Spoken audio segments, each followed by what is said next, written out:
Title: The Vanquisher, The World of Geo, Volume 3. Author: Shawn Mcgee.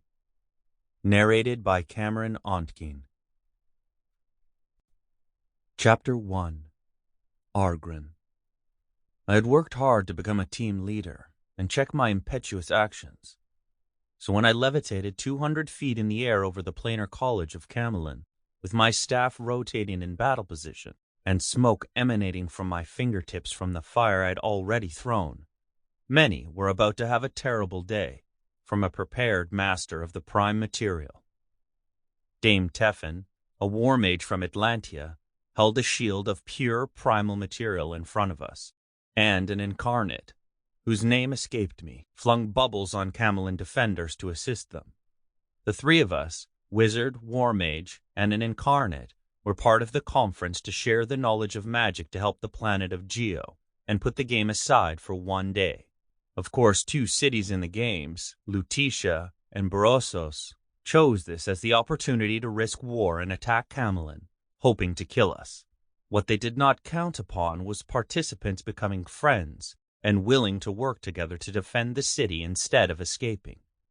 "Argrenn, we're setting up a base on the building," yelled Dame Teffin. She and the incarnate stepped onto the Creative Magic College's roof while duplicating her shield.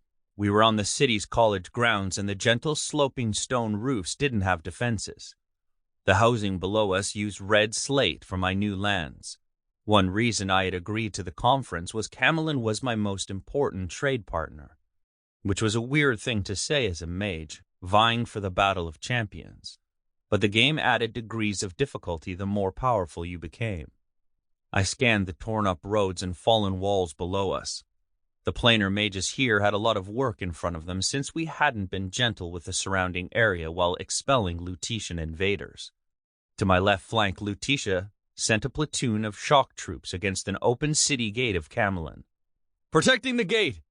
I yelled to the two on the building, then used my specialty to extend my material's power and grabbed 24 cubic yards of packed dirt in front of the group, creating a wave of the dirt and rocks with the power of a few incantations and formulas worth my spell power, and rolled the earth at the shock troops.